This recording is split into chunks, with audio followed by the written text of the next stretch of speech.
professor Domênico, né, também batia na mesa, também falava alto, né, com a sua emoção, sempre com cuidado de aperfeiçoar. Para mim é então um prazer revê-lo, ouvir você, sentir a emoção, o carinho, né, da mãe que pariu esse filho. Acho uma coisa bem especial. Também ouvi o Filomeno e a Celeste. Acho que a gente precisa realmente fazer mais isso. A gente se encontra pouco, né, nos corredores. Existe um conceito, imagem na fenomenologia chamado assim, o arco existencial. Um arco que liga o passado e vai ao futuro. Está muito interessante o entendimento, a vivência e o entendimento da memória, porque também numa perspectiva fenomenológica, uma das coisas que eu estudei há um tempo atrás, né, a vivência da comemoração. Comemorar é atualizar a memória.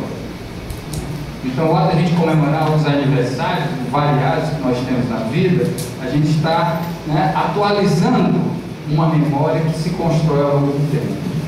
E eu fiquei um pouco surpreso, porque depois eu tinha apagado da minha lembrança, por exemplo, a ida que fizemos, houve uma audiência pública na Câmara de Vereadores. Na época eu acho que eu era chefe de departamento, eu lembro que quem falou fomos eu e Celeste.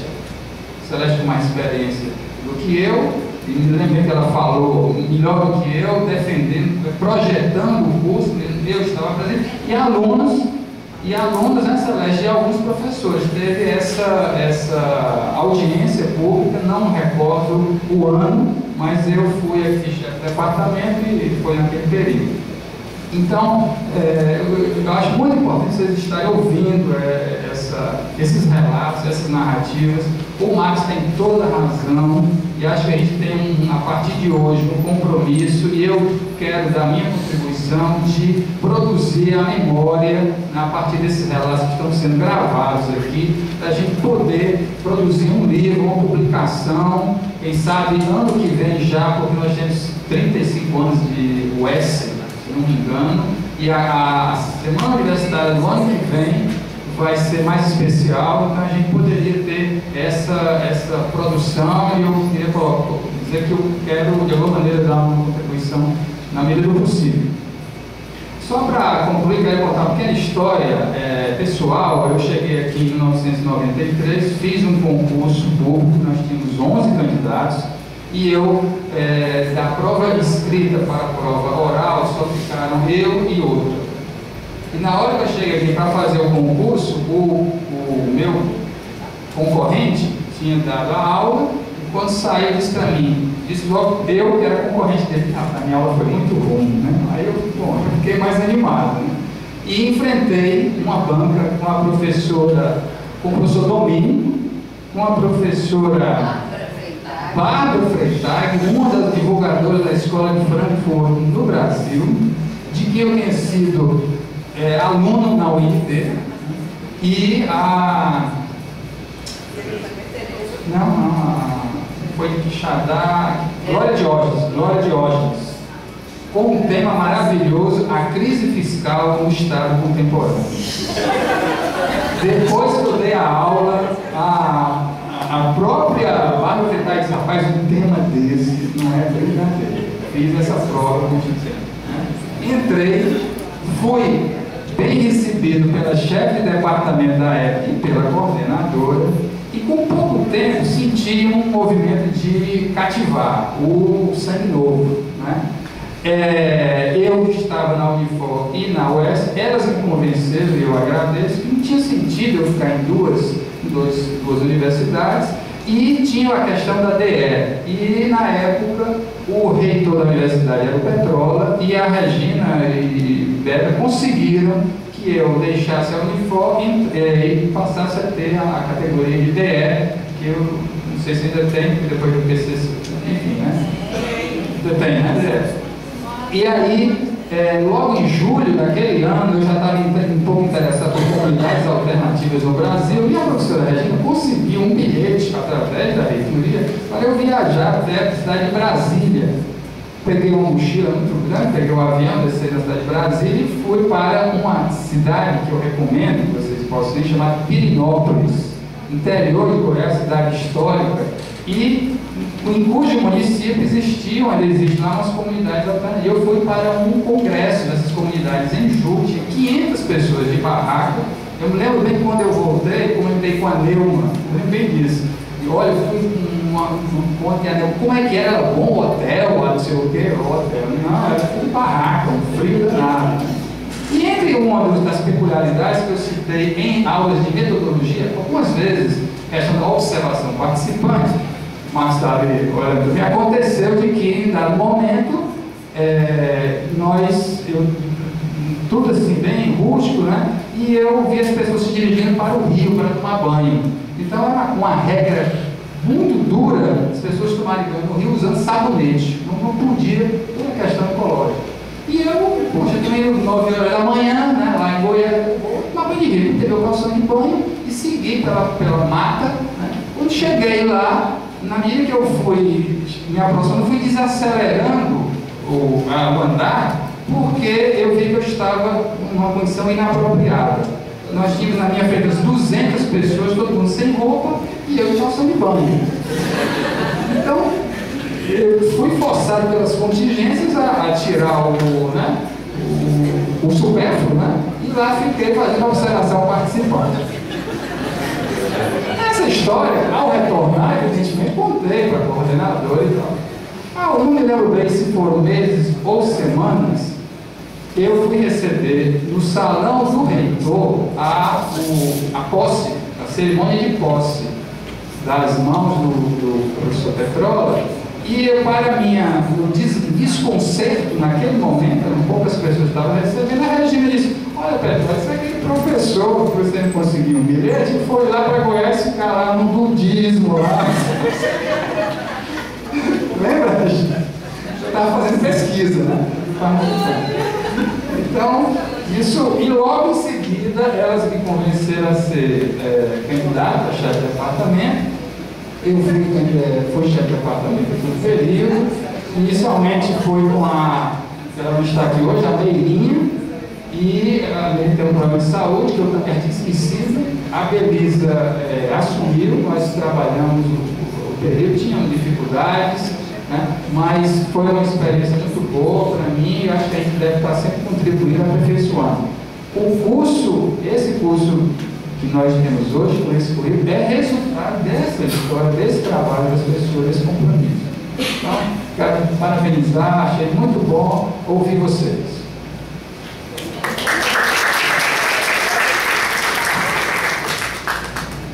Aluno Jesse.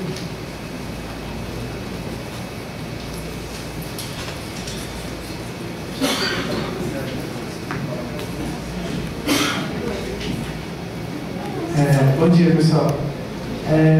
Bom dia mesmo, bom dia a todos. Meu nome é Jesse.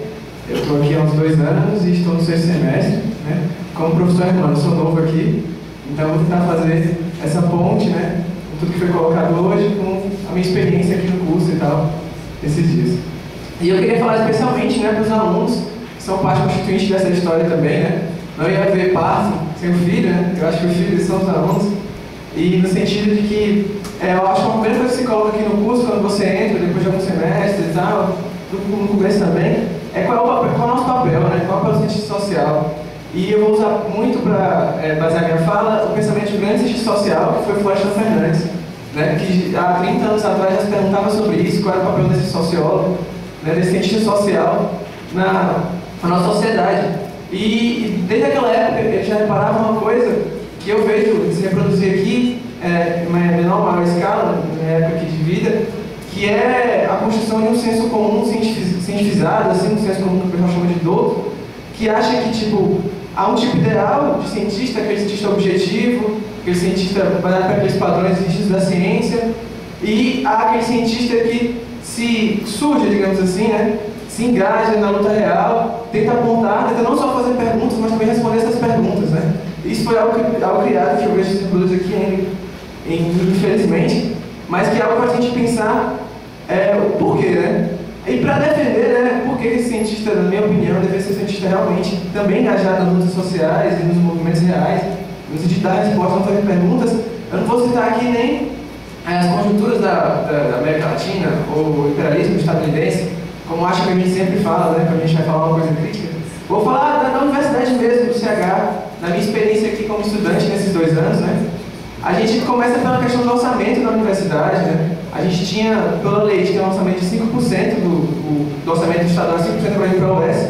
Hoje em dia, só é repassado 2,3%, vai aumentar para 2,4%, 2,5% e se faz uma festa, né? Se nem os 5%, que é o básico da lei, é atingido. Nós temos a proliferação em âmbito nacional, e isso também já foi ouvido aqui nos corredores, de empresas júniores, né? Que meio que comercializam o nosso conhecimento social, precarizam o nosso trabalho, porque empregam alunos ainda em formação por um preço mais barato do que se pegasse um profissional já formado. Temos também os cursos à distância, que houve até um congresso aqui, falando que o nosso curso era um que estavam previstos para ser à distância, né? Ciências sociais à distância. Imagina um trabalho de campo à distância. A gente tem um estruturamento do curso em 2003, né? Que a gente tem um enxugamento da grade curricular e pelos últimos dados do site da UES, das 120 disciplinas que hoje nós temos para serem ofertadas, apenas 53 são ofertadas porque ainda faltam muitos professores para dar essas disciplinas. E o governador deixou bem claro que não vai fazer nenhum concurso. E nós também temos a questão da separação do bacharelado e da licenciatura em 2004, né, por uma pressão da legalização do ensino da sociologia do ensino médio e por uma pressão profissional, pressão mercantil, houve essa separação. Né, a gente vê em muitos cantos do Brasil uma luta muito forte para que não haja separação entre bacharelado e licenciatura, sendo que o licenciado e o bacharel também tem que ter experiência em sala de aula e o licenciado também tem que ter experiência de pesquisa como algo importante da nossa formação. Já encerrando, eu vejo que nós temos muitos problemas e eu acho que mais do que comemorar os 20 anos, a gente tem que comemorar como a gente conseguiu sobreviver todos esses 20 anos, apesar das condições adversas a nós. Por isso que eu parabenizo a todos, né, professores e os alunos, por isso, mas que ainda há muitas lutas para frente, né, para se tocar e que, tipo, um pensamento cientista nacionalista ou totalmente objetivo, no sentido de um cientista frio, que não se envolve para não deturpar a sua opinião científica, não nos oferece muitas oportunidades de mudar a realidade nas condições que nós estamos, né, de incrível barbárie, de muitas pessoas que poderiam estar aqui pobres, não têm acesso nem a comemorar esses 20 anos de ciências sociais porque não conseguiram entrar na universidade. Então, há muito o que fazer ainda. E para terminar, né, eu queria deixar uma música, uma sugestão de música e um poema, né? A música é a música do Chico Buarque, Apesar de Você, puder escutar, ou quem conhece, por favor, escute. E o poema que eu queria, para encerrar, eu queria oferecer para a professora Adelita, né, para o lance da coordenação, porque houve essa abertura, né? Houve essa abertura, a Adelita foi um nome indicado que foi pensado com os alunos, né? Os alunos chegaram para ela e pediram, porque a conjuntura da coordenação passada não estava muito favorável e houve esse debate, né? Obviamente esse debate sendo construído com os estudantes, tem que evoluir ainda muito, muito mais, mas esse poema vai para ela. O poema não tem nome, mas tem conteúdo. Para os pessimistas, o dia nunca acaba. Para os cientistas acadêmicos, o dia nunca parece ligar-se com os outros dias. Para aqueles que pensam e lutam, todo dia é um novo dia para que se faça primavera. Obrigado, pessoal.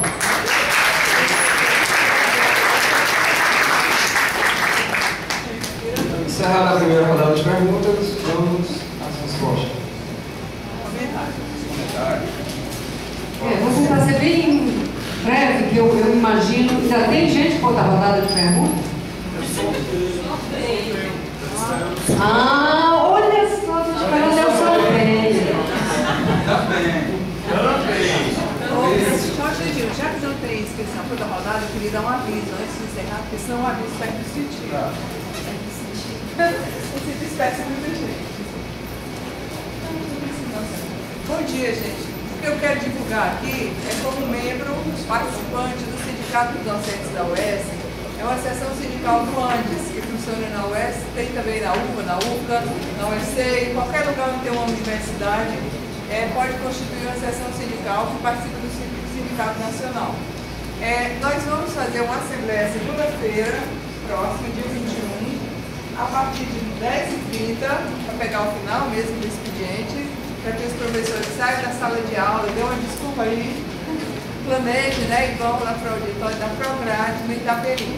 Os 2 pontos de pauta são os seguintes: defasagem salarial dos professores substitutos, está acontecendo o seguinte, uma realidade que desfavorece muitos substitutos. Além da condição precária que eles já têm, tem um salário hoje muito achatado. Estão recebendo em torno de 60%. Eles podem até comprovar, alguém tiver algum substituto aqui no momento, não tem, né? Pode comprovar isso. Porque eles não foram, eles não foram contemplados com o plano de cargos de carreira, mas poderiam ter havido reajuste assim, para equilibrar isso daí. Porque antes o salário dos substitutos, antes do plano de cargos, não era tão defasado. Aliás, às vezes parecia até mais favorável comparando assim o nível que eles entravam. Então, por conta de não ter sido incluído, não ter havido uma medida, o governador e a CEPLAG, né, Secretaria de Desenvolvimento, tem se mostrado insensível, protela essa questão. Então, a gente vai entrar com uma ação jurídica, um recurso aí junto ao governo, para que ele cumpra a Lei 14, para que haja um equilíbrio. Então, segunda-feira, a gente vai aprovar em Assembleia esse recurso. O Coiturca também vão estar juntos nesse mesmo momento. Isto é momento não, aprovando esse documento para encaminhar essa luta, uma nova tentativa.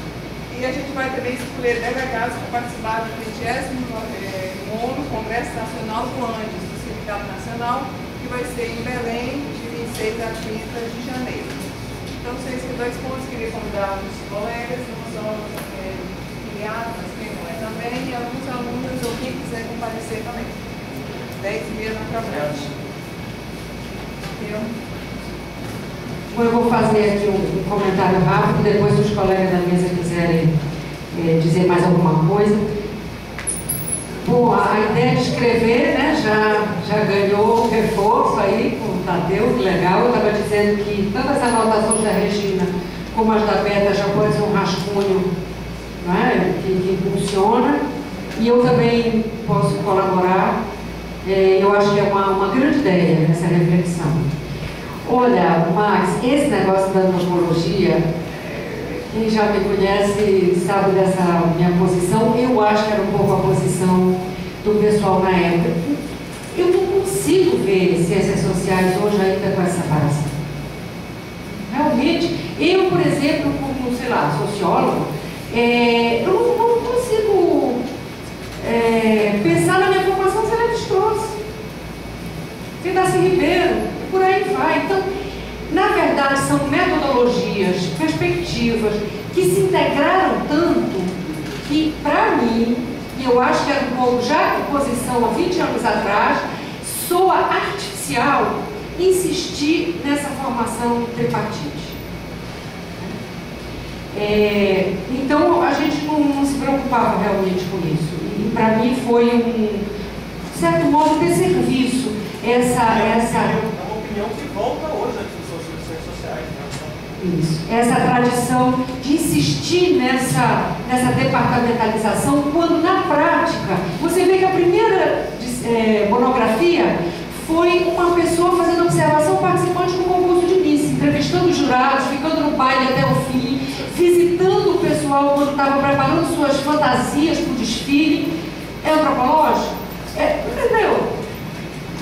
Muito bem. E o Gerson levantou essa questão do bacharelado da licenciatura, né, que foi uma conquista importante que a gente teve há pouco tempo, com o trabalho muito grande da Rose, liderando e tal. Agora, repara bem, isso também foi uma vitória da burocracia sobre nós.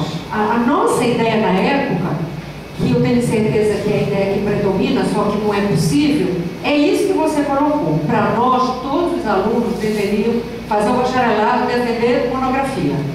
E ter a possibilidade, se assim desejasse, de complementar seu estudo com a licenciatura. Claro que essa é a melhor solução. Mas nunca foi possível, nunca foi aceito, é o mesmo problema até hoje. Tem que ser um curso e outro com vestibular, e aí, para não prejudicar e continuar sem ter a licenciatura, melhor fazer mesmo o jogo. Tenho certeza, né, Rose, que essa foi um pouco o espírito também. Seria isso, não sei se mais ou menos. Uma última pergunta, né? O aluno Jefferson, O Jefferson está tudo. Então, gente, eu gostaria de agradecer muitíssimo à mesa, né, os integrantes, participantes. E lembrar para vocês que amanhã a gente vai ter continuação, né, com a mesa redonda Vivências Históricas e Cotidianas no curso de Ciências Sociais, 1989 e 2009, certo? Antes tem sorteio de alguns livros que a professora Luiz trouxe, né, ela conseguiu. Como é que a gente pode fazer isso?